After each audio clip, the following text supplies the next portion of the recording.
But there's got to be that business case behind the investment. Yeah, sure. I mean, I think particularly at a seed level, we're just going to places that a lot of our coastal competitors don't go to. And we're able to see a lot of deal flow that sort of, if it hits a Series C or a Series D or gets to $20 million in recurring revenue, of course it'll light up all over the country. But when it's still nascent, there are a lot of people that just don't have the reach and the authenticity in a lot of these markets to say, we're happy to look at you, small company in Cleveland that's really doing well and something disruptive, and we're happy to take advantage of that dislocation in the market. Nice. And Catherine, you take this inclusive entrepreneurship from a different angle. So you're really focused on helping high potential Black and Latinx women get through that startup pipeline from right in the seed stage on through exit, right? So tell us a little bit more about Digital Undivided among your long list of accolades. That's what you won the IIC for. Well, first of all, I'd like to thank you for inviting me to Boston, and probably the best day to be here. I live mostly in Atlanta, and I was frightened to get on the plane and come to Boston at the end of November, so thank you for having an amazing day. I have probably the best job in the world. I get to wake up every day and help create a world where women own their work. And that sounds really simple, but if you think of the historical context in which someone like me, an African-American woman, is saying that, it becomes really powerful. Because it wasn't just 100 years ago where someone like myself couldn't even own myself, let alone own my work. And so that's what we do every day at Digital Undivided. It's an amazing experience, an amazing opportunity. We do it through, we have an incubator program. It's a 15-week incubator program for high-performing, high-potential Black and Latinx women who are interested in being entrepreneurs, but for whatever reason, there's a barrier. And we can talk a little bit about the cultural barriers there are to inclusive entrepreneurship and innovation when you are a woman of color. We do it through community. Our headquarters is in Newark, New Jersey, Newark, not New York, Newark, across the river from New York. And it's exciting to be in this emerging community who for years has been looked down upon, but where innovation has come out of. Newark has some of the fastest internet connections in the world. There's fiber optic lines in the entire city. It has a port, an international airport, an international or a rail station. It has every type of transportation you can expect. It's about 10 minutes from New York City, yet it's been so underlooked. And so it's a real privilege to be in that community. And then we also do research. And that's one of the things that we're known most for. My background is as an epidemiologist, and so it's really exciting to bring that concept to innovation and looking at entrepreneurship. So we have a data initiative called Project Diane.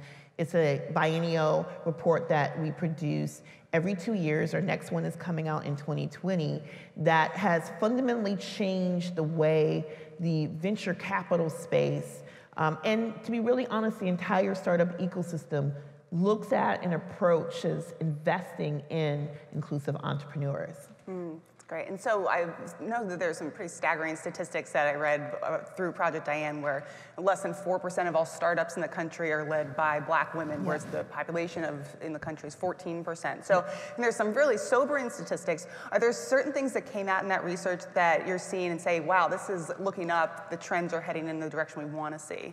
Yeah, so one of the things that we looked at when we first did the report in 2016 was the number of specifically Black women who raised over $1 million in outside venture funding. Now, for those of you who are active investors like David, that's a really low amount. That's a low threshold. The average seed round is somewhere between 1 to 5 million. So we looked at how many Black women in the United States raised that. And in 2016, there was only 11. 11. In 2018, we were really excited to find that there was 38. So within a 2-year time period since the first report came out and then the second report, it tripled. And many of those women were featured in a 2-page spread in Vanity Fair I think it was like a year ago in February, which was really awesome. But it's also sad that the number was so low that all of them could fit in a 2-page spread. We are seeing that there has been an even greater uptick in 2020. We're looking at that it's probably double of 2018, which is really, really exciting. However, there's another side to it, which is there still is a problem and a challenge for Black and Latinx women. We included Latinx women in 2018 report, raising that really crucial startup capital, that friends and family, your first 25 to 50K. We like to joke, it's like the baby you can do it money, like your grandma, your mom, your best friend, like we believe in you when no one else does, so we're gonna write this check for you. There still is a challenge in raising that amount of funding. And that is causing basically this gap that's happening in the pipeline. So you're having women who have been in for 3 or 4 or 5 years at the later stage being able to raise more than $1 million, but you're not having a lot of new people coming in because they're still being kind of caught at that part of not being able to raise their first 50. Is there anything you can attribute that jump, at least in terms of the number of women raising more than $1 million to in this last couple of years? I think there's a couple of things. One of the things that Project Diane did, to be really honest, it embarrassed the venture capital space. It's, you know, I love data. I haven't met a spreadsheet that I didn't love. You're in the right place then. I do. And it's something about the data being so clear and undeniable and so in your face that it makes it very difficult to deny the challenge. And so by putting the data in, when Project Diane came out, it was the first time anyone had ever quantified the problem. It was, oh yeah, we know there's not diversity in the space, but it was, no one had quantified it, no one had put a number behind it, so it was easy to sort of ignore and pass off. When the number was out there, that there's only been 11, it's very difficult for you to then come up with excuses about why it's not being addressed. Right. When your LPs are challenging you, or when you're in an incubator program and you don't have any people of color, it's very difficult to ignore. So when the data came out, I think people kind of became aware and then started to think of solutions, and that led to some changes and was particularly helpful for the women of color who are already in the pipeline because they were already sort of ready. So there were women who were incredibly successful, had built amazing companies, had every type of background, went to MIT, went to Harvard, had all these incredible backgrounds that could not raise money. And some of the funds were challenged by their LPs after the data came out, and these women were ready to be able to accept the dollars. The challenge we're seeing now, though, is that the pipeline has kind of stopped a bit because that really crucial friends and family round is not being fulfilled. And in order to get to a point where you're able to accept dollars from someone like David, you have to be able to build and scale. And that initial 25 to 50 is what helps you get there. Right. Yeah, and so Radha, bringing you into the conversation, I mean, you are a female entrepreneur. You founded iMerit after a very entrepreneurial career at HP. Actually, you started HP in India, which is no small feat. So first, just tell us a little bit about iMerit, and then digging into that, you know, you are one of those people that is a very inclusive employer. So I'd love to hear more about that because we talked about it, and I know the audience would want to hear. Yeah, so first of all, I'm not a 22-year-old with a hoodie. I happen to have a company that employs almost 2,900 young people with the average age of 24.1. And they're very sassy enough to tell me that if it was not for me, it would be less than 24. iMerit, we have this theme of the workforce for the future. I'll talk about our workforce, that's the present. iMerit's workforce, our employees, work on those technologies that a new term I learned today called the so-so technologies. I love that. So-so technologies like autonomous vehicles, satellite imagery, training machine algorithms with computer vision, in natural language processing, And those are the kinds of areas. So AI, tech services for AI applications. That is our core business. What's really exciting about the company is it is 50% women, young women, just over 50%. I always have to battle this. Is it 50% women? It's 49.9% women. And the guys will say, well, we're a little over 50% now. It's amazing. And people will say, how can you do this? And I always feel, well, look at the world, guys. We're 50-50. So you would think that we could. It's not so amazing to be able to do this. It is hard, so I will not downplay that.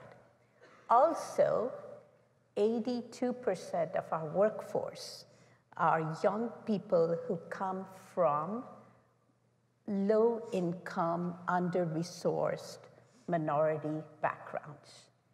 And so, or they are under-resourced also in terms of maybe not having all the access to education. So this is the workforce, and that's the community. And then here are our clients. And it is like it's a who's who of technology clients. As I said, in autonomous vehicles, fintech, natural language processing, and satellite imagery for insurance applications, a variety of different things. And sometimes it feels a little incongruous that these two worlds come together, but they come together beautifully. The company is about 6 years old, and I talk about it as 2 feet planted firmly on the ground. 1 foot are those great customers and the business results and the technologies that we're working on, that we're innovating for those clients and the success of those clients. Because without that, this other foot, which is the workforce, that's an inclusive workforce, that's actually creating jobs in those communities, will not happen. And that is, and somebody asks you, which is more important? As an entrepreneur, you're asked this sometimes, as an inclusive entrepreneur, which is more important? I'm like, 2 feet planted firmly on the ground, like firmly, and going after both things.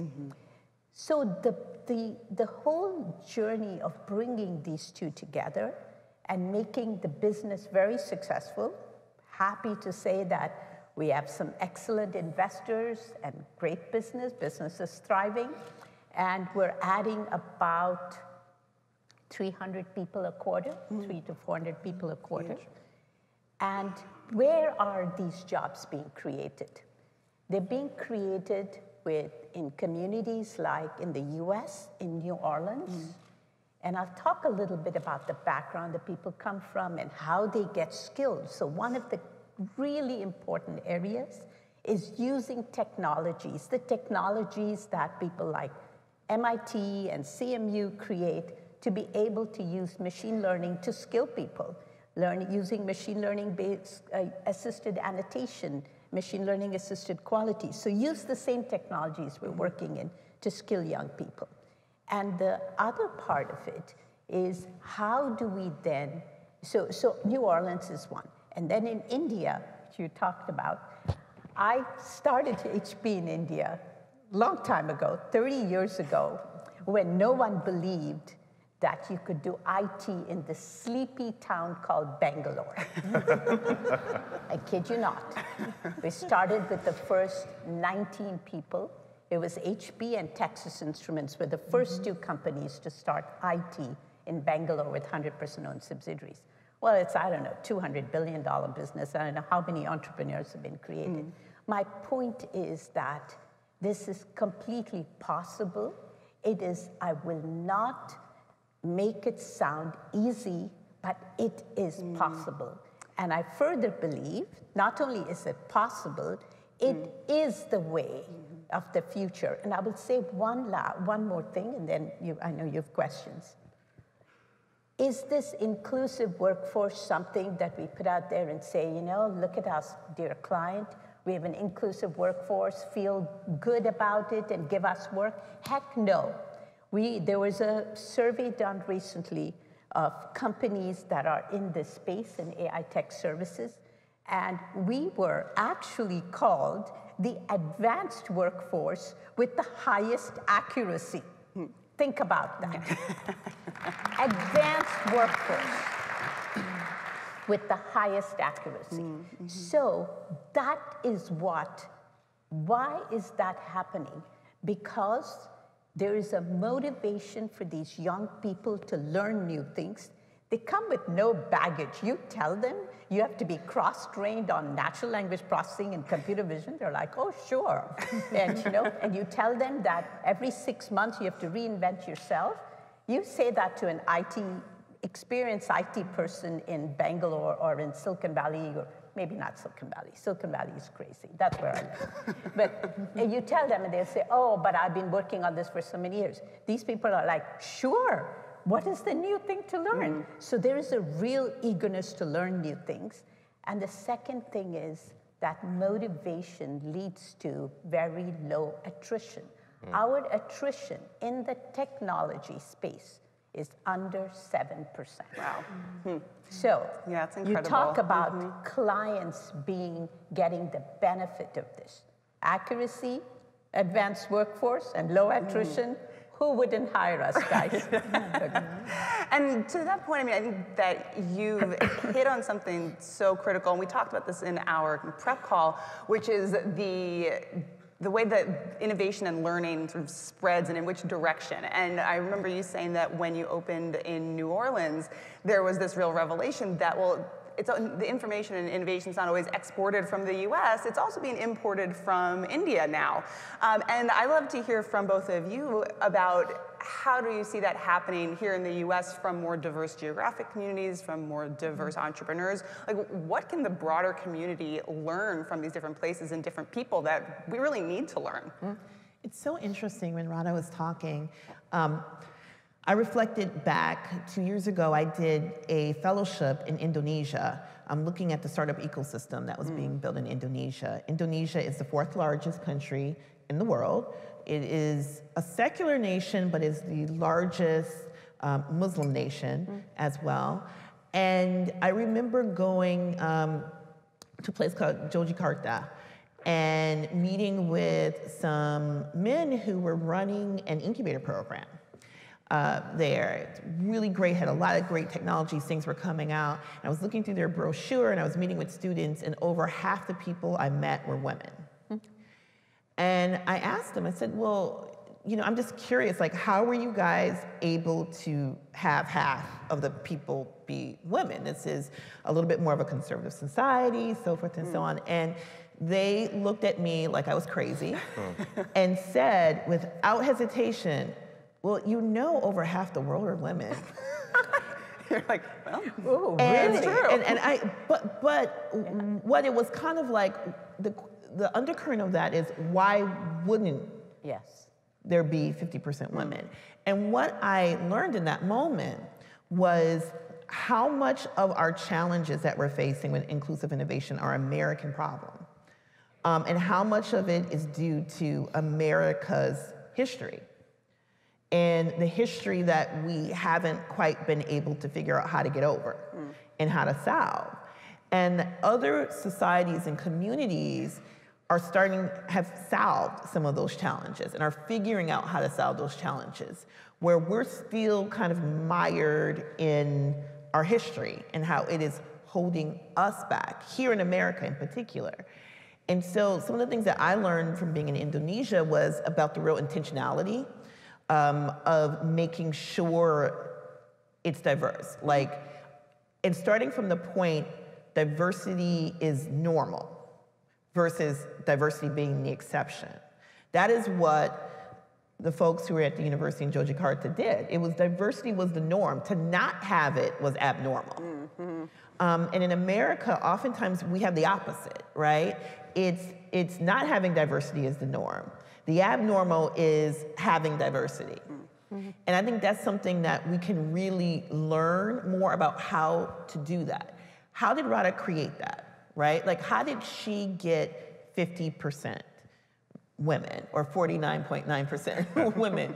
and really learning from that. And I think that is something that we're missing here in the United States. So you talked about, and Catherine led into this by saying Indonesia is the 4th largest country. One of the things that's always surprising to me, if you start like in Minneapolis, go over to Pittsburgh, swing down through St. Louis and come up, like that circle is like the 4th largest economy in the world in and of itself, right? Yeah. But we so over-index to New York City, to San Francisco, and they are great, phenomenal, but still relatively self-contained ecosystems. You're an entrepreneur, you've got a great idea, you can take your napkin, walk up and down Sand Hill Road, and never leave the Bay Area until you fly to push the button at the NASDAQ, right? Like, you can really have a self-contained experience.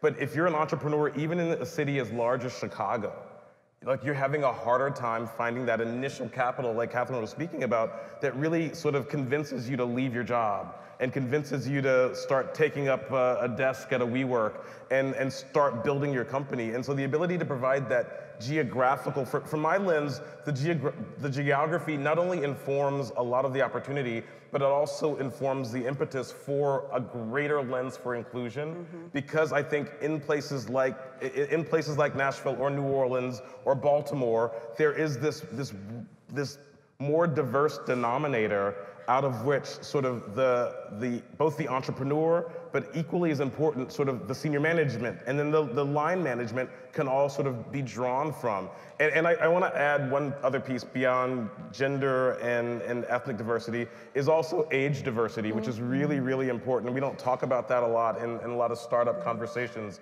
You know, our youngest CEO is 25, our oldest is in his 80s, and being able to tap into folks who have a lot of been there, done that expertise, and let them sort of, you know, let them start waving their disruptive gene, even though they've been there, done that, they've got kids in college, I think is a really important way to start thinking about this. And guess what? They often live in places like the middle of America. The last point I would say is one of the things we see a lot for a lot of our companies is, you know, everything works in San Francisco. Everything works here in Boston, right? You know, the idea of ordering a cab on your phone and having it show up in 7 minutes makes a lot of sense in San Francisco. In New Orleans, I grew up about an hour outside of New Orleans. When you see that Uber taking 35 minutes to get to you, you're like, something's broken here.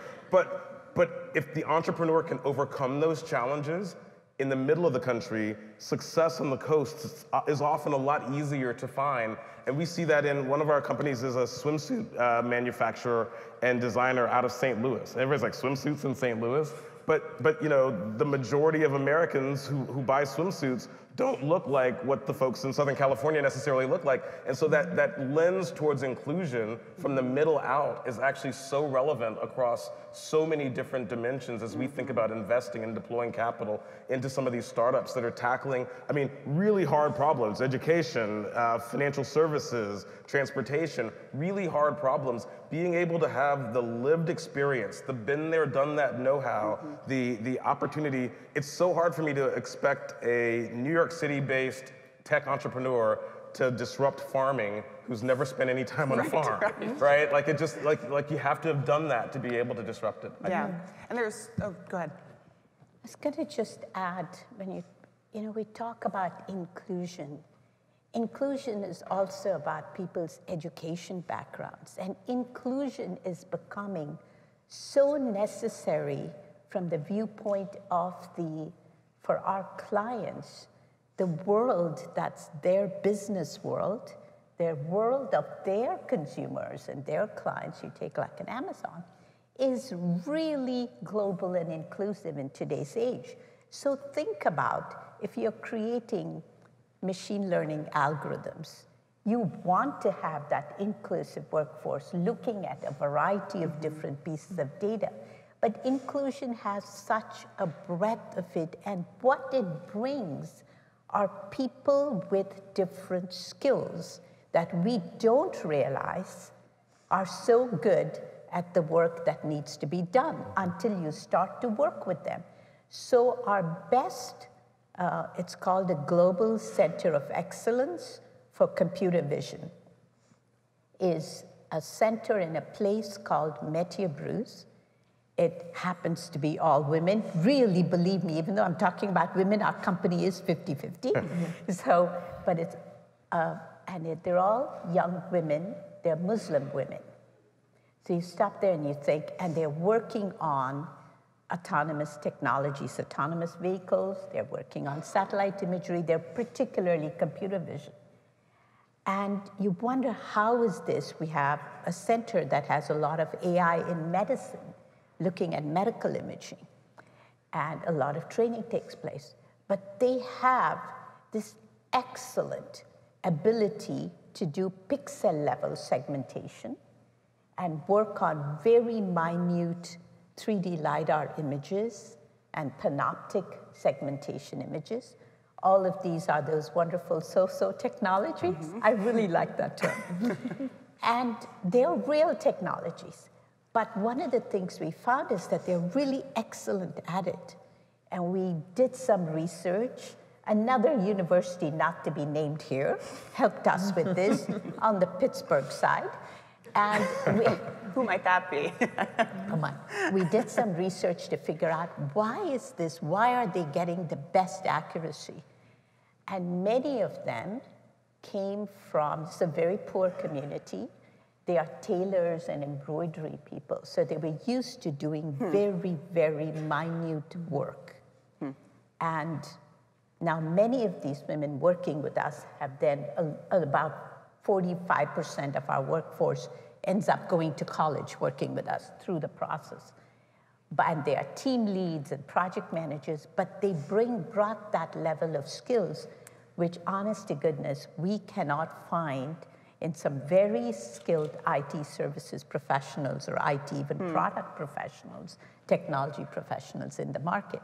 So my point is that you have to really look at how skills can be harnessed and how people can be really developed. Yeah. You know, someone asked a question in an earlier panel that starts to get at what you're saying, that maybe many of these women would never have guessed, oh, because I have a background in very fine embroidery, I'm going to be good at pixel level segmentation. And at the same time, maybe if you live outside of Silicon Valley, you don't think to yourself, well, you know what, I should be a tech entrepreneur. So how do we build both the belief and also the capability, which may already be there, in people to say, you know what, no, I can be a tech entrepreneur, or I can work in a tech company? I think one of the interesting things is having things like the Rise of the Rest tour that David and Steve Case and the whole team at Revolution does. It shows that you can actually be that. It's actually marketing the capability to be a tech entrepreneur outside of Silicon Valley. I think oftentimes when you are not a person who occupies a space of privilege, it is a privilege to think you belong wherever you're at.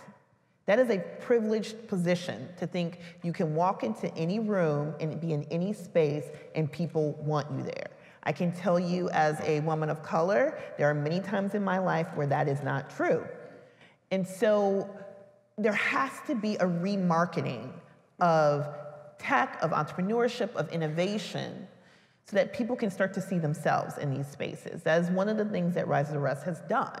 It has shown that if you live in Milwaukee, Wisconsin, you too can build a successful company. It's what Digital Divided has done. If you are a Latina from Costa Rica, I'm picking on our chief of staff, whose family are first-generation immigrants from Costa Rica, you can build a startup. You can do it. There is a space for you to do that. But having that sort of idea that you can come into any space and be any place and just do it is really a position of privilege. And I think in order to change that and to open up possibilities and open up the pathways, we have to start talking, and we also have to start marketing and living that and making that an actual reality. So in addition to Venmo and use some money after that for that awesome Thank you. commercial, I will take it. I will say, like, you know, so when we go on, when we go on tour, we really are intentional about making sure that the breadth of the community is represented so that people can see in a place like Nashville, there's a lot of music, obviously, but there's also a lot of healthcare. How can we bring those two communities together in a way to both share best practices, learn from each other, but also start ideating around the possibilities of what can I be, what types of companies can be started. In addition, we also say, who's not at the table that needs to be at the table? It's really strange for me, and a lot of this happened prior to the HQ2 stuff, but we would go to these communities and we'd say, who needs to be at the table? And it would be a room full of all white guys. And we were like, no, like, who else needs to be at this table? Let's engage some other communities, let's engage some other accelerators or incubators, let's engage the colleges, and let's go talk to the entrepreneurship clubs at the colleges and universities. Let's bring in the corporations, all of whom have both diversity initiatives but also business development arms that are looking for the future technologies that may or may not be disrupting the company from the bottom up. Mm-hmm. How can we bring all of these people together and say, let's now talk about entrepreneurship? Luckily for us, HQ2 came, and now those conversations are a little bit more organic. Oh, sorry, and the other big important people to bring to the table are the policymakers, the politicians, because they more than anybody get the tech jobs multiplier that, for every one general economy job, that usually gets 4 to 6. One technology job usually translates to an additional 4 to 6 general economy jobs, and those are voters, that's economic development, that's all really helpful things for policymakers. And being able to keep that flywheel going is really hard without that new talent that keeps coming into these markets. And so as we think about like lobbying hard for inclusivity in these conversations, it really does open up the possibility of people saying, where do I go if I land at the airport and want to be an entrepreneur, and starts having people focus on a couple of places? It starts to create this network density that's basically all Silicon Valley is. It is a deeply, deeply contained network of people who have very similar interests. And if you're in York, Pennsylvania, you got to try a little bit harder to find your crowd, but still that density makes it possible so that prospective technologists can think, and when they sell to their mom or their dad or their spouse and they say, I want to work in technology, they'll say, but you live in Milwaukee, there's one job. And they say, no, Dad, there's 4 different startups there, and if I want to be a product manager and startup A doesn't work out, there's startup B and startup C and startup D, and that does not happen without community, that does not happen without a broad and deep set of people committed to pushing forward the startup agenda in their own communities. Mm-hmm. And I also would like to say, a lot of times when there's discussions around innovation and inclusive innovation, I often notice there's a tendency sometimes, I think, for white men to feel that they're outside of that conversation, that innovation is kind of outside of them, and it's kind of a good thing to do because you're a great human being and you want to make sure that everyone's included. But there is a personal interest for you to have diversity. It is in your own best interest to be an active part of this conversation. And it's something that we talk about at Digital Divided. Yes, we're for women of color, but in order to really create this inclusive atmosphere, we have to have everyone involved. And that includes white men. We want you to be involved as a part of the solution. You know a lot of stuff. You guys have been in charge for a while. So you have information that is great, but also it's in your own best interest because the world is changing. It has changed. People of color, women of color, people who live outside the coast have power. We see it in our politics, right? No matter where you fit on the political spectrum, you have seen the impact of rural communities on changing policies that impact you. You have seen the force that is Black women in terms of voting and changing entire communities. I would implore you, if you're still kind of unconvinced, look at the voter data from the Alabama Senate election. Alabama Senate election, and the role that Black women played in getting the senator elected there. That will show you the power, and how has that impacted you and your bottom line. And so diversity and inclusion, it is for all of us. It is in all our interests to be a part of this and making sure these pipelines are diverse. Yeah, thank you for that. I do want to open it up to questions. Christy, We have a couple of questions from the audience to share. Oh, good. Well, then I should stop talking. It's not on. Okay, now it's on. Okay, good. So the first one is for Radha, actually. So how do you tackle the challenges of multiple backgrounds and therefore different work and personal beliefs and values? Excellent question. So going between Calcutta and New Orleans, we'll just take that. In some ways, they both have large mangroves, and the areas are very similar. A lot of young people, a lot of poverty. And I was saying this to them on the prep call, that we had taken a different view to be able to, and I call it skilling, but it's the development of people in technology, and we had taken a very technology-focused view of how to develop these young people, and it started in these areas outside of Calcutta.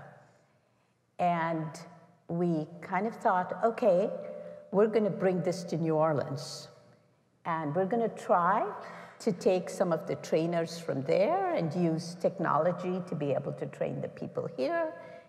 And the one area where I thought, well, we do a lot of English and workplace readiness training in India because of the people come from, could be rural, tribal, etc. So I was like, English training, we don't have to really do that.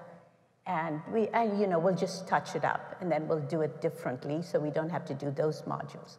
I was completely wrong.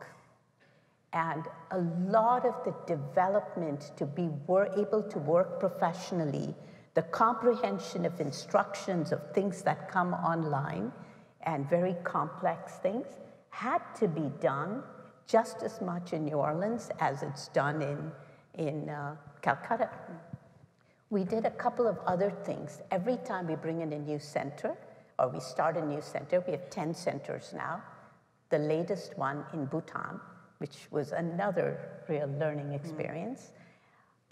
We have the other centers do little videos, whatever they want to do. We don't prescribe any of this. It's like whatever you want to do to welcome the new center. Showcase yourself or do whatever you want. Have one person talk. And we found that this way of actually welcoming in the new center became extremely useful to be able to build a center.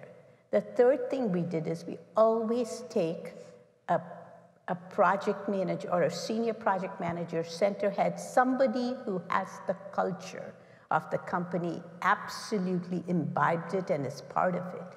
And there's always one or two people like this. One of the team leads who has come from the impact workforce, and we actually have them in the new center for a period of 6 months or a year as people within their development. And the last thing I would say is something that you pointed. Being able to actually hire people from the community, these are experienced people, and being able to develop them, or saying, we actually did an ad saying, who wants to come back to New Orleans and work in the highest technology areas? Do you know, we got people who were from Silicon Valley. By the way, I'm a Silicon Valley entrepreneur, a tech entrepreneur. That was my previous job. I started a software company and took it public. So I'm a good person, actually. And no, I'm joking. But we got people who wanted to move and who wanted to be part of that workforce. And we've had that happen. We don't have a center like in Bangalore, but we've had people from Bangalore. In fact, our head of learning and development is 15 years, PhD, IBM Research Technologies, who moved to Calcutta to head that up. He's such a great guy. So building that workforce and linking with the community, which we didn't talk about as much, that community linkage. People stay in the job when they are really linked to the community, and they can take the value of the wealth creation back to their village, home, whatever it might be. and they're connected to the community, you never lose them. Or you lose them for really good reasons. Yeah, it's right? another competitive advantage. It's right. It's a great competitive advantage. So that's part of what we do. Great. I don't know if that answered the person's question. Other questions? I think we have time for one more, maybe. do it. So what role do you see remote work playing in inclusive entrepreneurship and workforces? I think it's a huge differentiator. I think it allows people who have who have made different life choices or have different life circumstances to be able to fully participate in the digital and the information economy. And we've got a number of companies that are fully remote, where the company is based in Denver, but people literally, the sun never sets on the company. And I think that there are challenges around creating culture and maintaining culture, but I think by and large, I think it's a really phenomenal forward-thinking way of integrating all sorts of specialized community and expertise in a way that doesn't have to sort of be within a commutable distance. And there's a lot of really amazing companies that are sort of harnessing that. So companies like Power to Fly, which is really developing and harnessing women, many of whom are moms and stay-at-home moms or their military spouses, and really harnessing that community and creating really amazing engineering jobs. There's also organizations like Skill Crush, which train women primarily on sort of the basics of either machine learning or engineering and coding and things like that. And so there's a lot of companies that are actually springing up that are harnessing that capability. I think it's very much dependent on the client needs. There are clients, and there's a lot of data we work with that requires SOC 2 certification. We cannot do that with remote workers. It has to be in centers that are completely certified, AWS certified, SOC 2 certified, whatever. And there's other piece of work where you can actually take some of the data and you could do it in a more distributed environment or workforce. And so we have to sort of decide based on the security, the privacy, because when you're dealing with a large amount of data and a large number of clients for whom that this is really critical, then to be able to have some good control and all of the certifications around it, and actually be able to test that you can implement them, then you kind of have to decide what work you can put in a distributed way and what work you have to have in a very controlled center. Got it. So I do want to leave this on the note of thinking about the future of work, since we are supposed to be talking about work for the future. So if possible, a sentence or even less, what makes you optimistic about the work of the future and the future of work? So I'll start. And it's basically a plug for the next panel, but we're investors in a company called Catalyte. You'll hear from them in the next panel. We're amazed about what they're able to do, about just helping elevate people from hourly shift work into being a software engineer making $70,000, $80,000 a year. It changes communities, it changes lives. We think it's a huge business, and I'm super thrilled for you to hear about those guys next. Nice. One nice long run-on sentence. I like it. The increased attention to increasing access to early stage capital. Nice.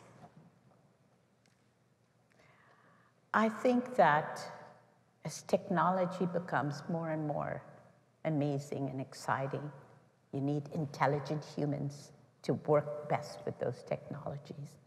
And when you can have such an inclusive workforce of taking young people from very different backgrounds, and they can be skilled into this. I don't know, to me it's so exciting. For me, this is, and I will challenge you on the best job in the world. Okay. I really believe this is the capitalism of the future, if I could say that, in that it is the excitement of this inclusive workforce, and it's the excitement of the nexus of really great technologies with an inclusive workforce. I can't think of a better way to be working. That's a perfect way to end. Thank you. Join me in thanking the panel. Thank you, guys.